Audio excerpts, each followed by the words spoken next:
E aí, como é que vocês estão? Tudo bom?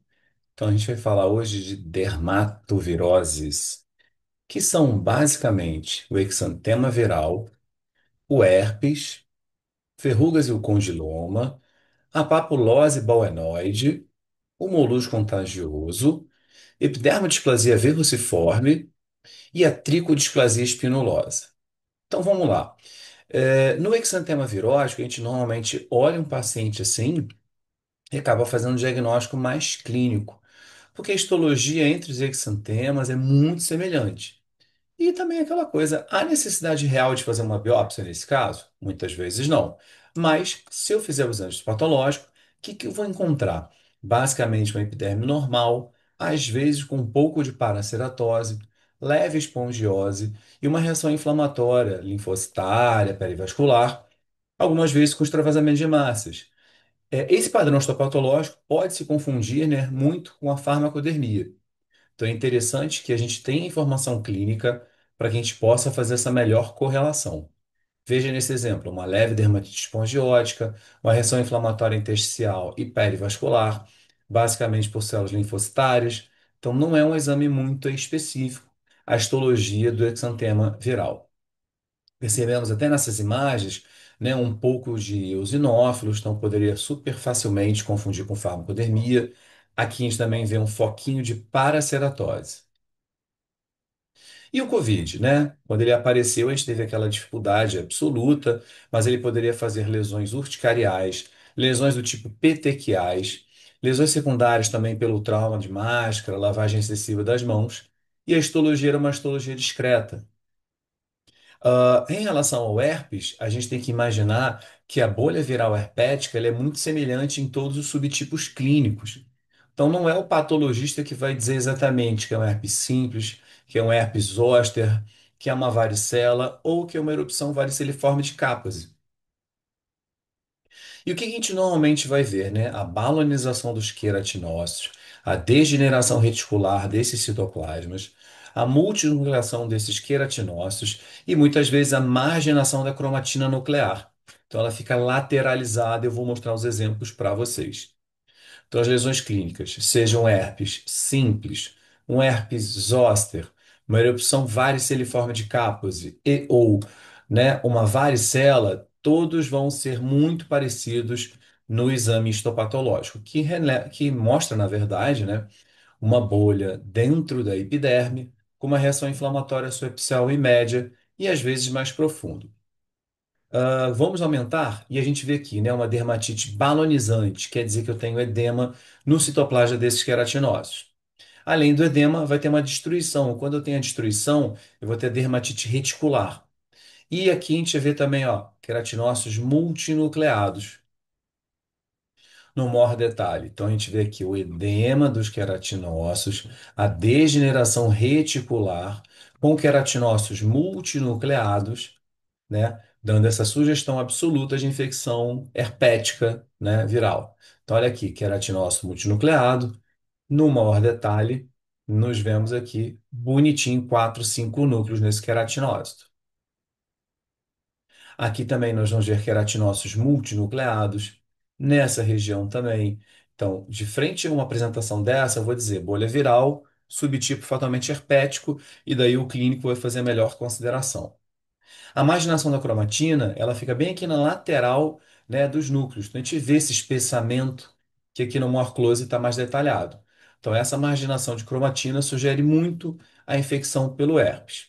E quando o herpes é mais profundo, tipo varicela zoster, ou então a varicela zoster e o herpes zoster, a gente vê uma inflamação que pode, né, chegar ao ponto de machucar o folículo piloso ou as glândulas sebáceas. Então, por exemplo, eu tenho uma sebaceite e às vezes eu posso também ter os queratinócitos multinucleados. Então, eu vou considerar a possibilidade de um herpes zoster. O mulos contagioso, né, é uma virose bastante comum na infância, causada pelo poxvírus, e ele faz pápulas umbilicadas, muito frequente, né? Então, acho que o detalhe histopatológico do molusco é bem tranquilo, porque a gente vai ver que realmente é uma proliferação da epiderme e que vai ter uma umbilicação central, que é como se fosse uma dilatação tipo infundibular. Então percebam que aquela umbilicação, ela faz exatamente esse desenho que a gente vê aqui nessa abertura, né, dessa estrutura, e aí o epitélio da epiderme, ele fica espessado, lembrando um crescimento meio piriforme, como se fosse uma pera. Então isso também é bastante interessante. E aí o vírus, né, que ele faz umas inclusões citoplasmáticas grandonas, que são essas inclusões vermelhas aqui, que chamam-se inclusões de Henderson-Patterson, tá? Então, o molusco contagioso tem uma imagem bastante bonita, né? Muito fácil de ser identificado no exame histopatológico. Então, novamente, hiperplasia endofítica com os corpúsculos de Henderson-Patterson, que são alterações citopáticas virais, que estão aqui nesse maior detalhe, esses glóbulos eosinofílicos se agrupando no citoplasma dos queratinócitos. E aqui o glóbulo saindo pela eminência infundibular. Então, várias imagens, né, de pápulas bem completas de um molusco contagioso, com seus corpúsculos eosinofílicos, bastante característicos. Então, acho que é uma imagem que marca muito a gente consegue chegar ao diagnóstico de maneira bem precisa.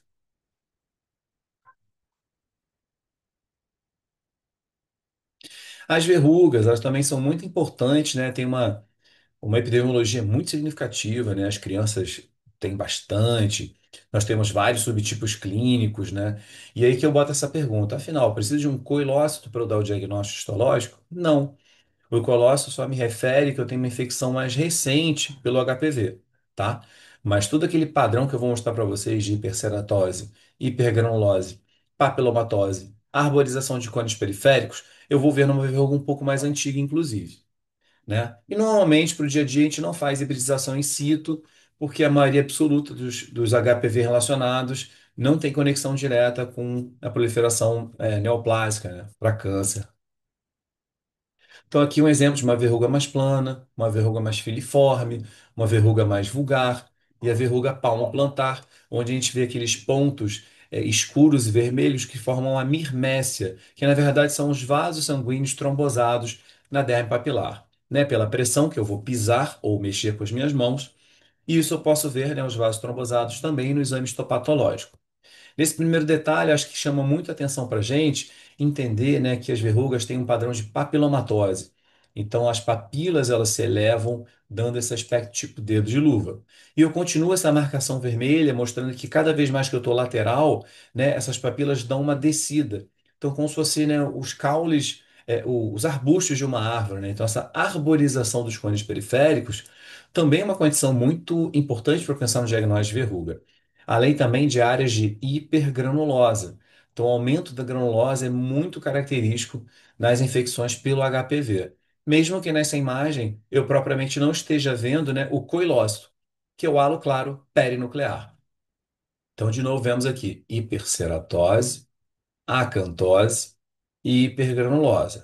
E a papila também subindo, dando essas projeções papilíferas muito interessantes.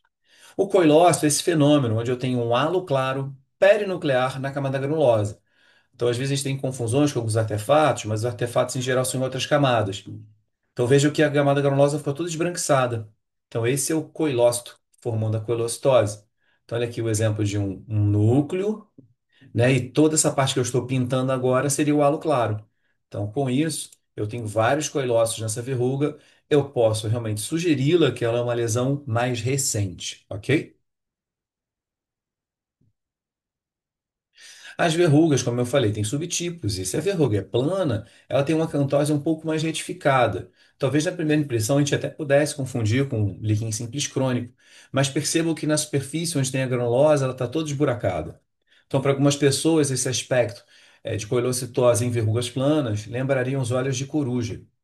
Então, olha aqui como é que ficam realmente os coilócitos nesta região da camada granulosa, lembrando olhos de coruja. Olha outro detalhe de uma verruga plana. Então, olha, o núcleo no centro, halo claro perinuclear, dando esse aspecto de olhos de coruja, sem o olho e com o olho. Então, perceber essa cantose discreta com olhos de coruja não tem como não considerar a possibilidade de verruga plana. A verruga filiforme é aquela que realmente cresce com papilas bastante elevadas, né? Lembrando como se fossem dedos de luva. Então, por isso que eu sempre faço muito esse movimento assim, não aqui, tipo dedo de luva, verruga filiforme. Verruga palmo plantar, se a gente traçar aqui, né, uma linha, a gente percebe que ela respeita o limite da epiderme. Então, tem muita queratina, palmo plantar, respeitou o limite de subida, porque ela realmente está sofrendo o trauma do nosso pisar, né, uma verruga na planta do pé, vamos dizer assim. Então, a gente vê também a arborização dos cones periféricos. Olha o detalhe. Então, aqui, imagens de uma ortoceratose compacta, hipergranulose típica da palma da planta, e aqui os grânulos com colostose que a gente vai aproximar. Então, esse aqui também é muito característico. A colostose na verruga palmo plantar, ela faz os núcleos um pouco mais violáceos. Olha aqui, os núcleos bastante violáceos. Mas você vê que é coilose, tá vendo o núcleo? E olha aqui como é que o citoplasma fica todo vacuolizado, chegando ao diagnóstico de uma verruga plantar. Então aqui vários coilócitos. Então aqui, ó, um coilócito, coilócito, coilócito. Bonito, né? Acho que a gente conseguiu aprender esse fenômeno citopático do HPV. Todas as características que eu comentei para vocês estão aí elencadas para a gente facilitar o nosso aprendizado. Agora, as verrugas podem estar em áreas de dobras e por isso elas ficam um pouco mais compactas. A gente consegue entender que não tem uma papilomatose tão grande nos condilomas acuminados. Percebemos aqui, ó, de novo, hiperceratose, hipergranulosa, acantose e a acantose em geral no condiloma acuminado é formado por cones mais espessos. Então a epiderme fica bem espessada. Isso é bastante importante para sugerirmos o diagnóstico de condiloma acuminado. Então é como se fosse assim, um pólipo fibroepitelial, só que basicamente a sua parede tem bastante espessamento.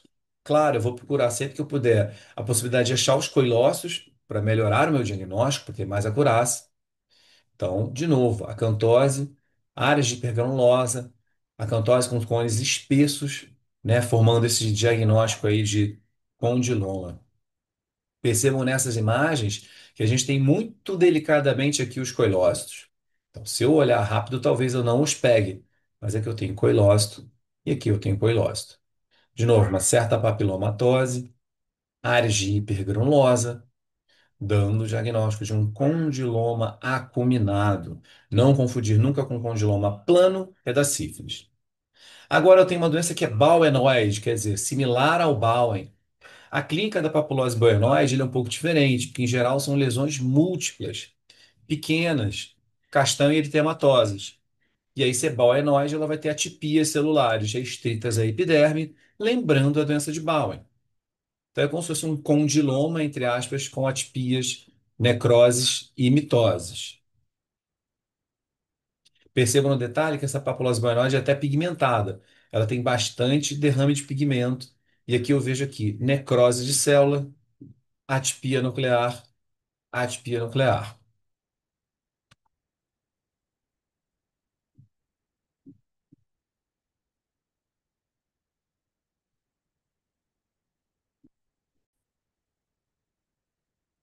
E agora a gente está percebendo que a gente tem várias pequenas lesões planas que podem ser cor da pele ou levemente acastanhadas. Até às vezes pode confundir, talvez, com uma pitirise versicolor ou verruga plana. Mas a gente deve estranhar realmente verrugas planas múltiplas, principalmente se for um paciente imunossuprimido.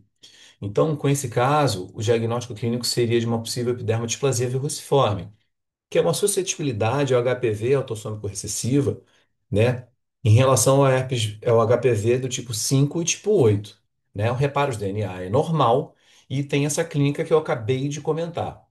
Como é que é a epidermodisplasia verruciforme? Ela faz uma displasia. Então você vai ver que tem os queratinócitos pálidos, alguns com uma certa displasia entre núcleos, mas não é uma neoplasia. Então essa palidez, que não fica só restrita à granulosa, até para a gente não confundir, né, com a verruga plana, é característica da epidermodisplasia verruciforme. Então vejam que não existe, na verdade, um coilócito, e sim um núcleo e um citoplasma bastante dilatado, tipo que balonizando. Entendem? Olha aqui, ó, núcleo e aqui, ó, o citoplasma é totalmente balonizado, em várias alturas, não fazendo aquela vacuolização que eu esperaria numa verruga plana. Então, isso aí é uma epidermodisplasia verruciforme, ok? Alteração do HPV 5 e 8. Olha o detalhe, realmente, se a gente olhar sem grandes atenções, você pode perder o diagnóstico, pois é muito discreto. Você vê aqui, ó, uma displasia com alguns queratinócitos com um citoplasma um pouco mais azulado, vamos dizer assim. Olha aqui, ó. Então, algumas células com epidermodisplasia verruciforme e aqui no maior detalhe. Então tem que ser bem visto com calma, porque é delicado pra caramba encontrar essas células com citoplasma mais amplo, perfeito? Responsivas ao HPV 5 e 8. E finalizando, um acometimento raro, né, do poliomavírus, que é a tricodisplasia espinulosa. Então, em imunossuprimidos também, a gente vai ver essas pápulas milimétricas ceratóxicas, mais comuns no polo cefálico, vamos dizer assim, nariz e orelhas. E aí você vê que tem uma alteração na região triquilemal com vários grânulos vermelhos e violáceos.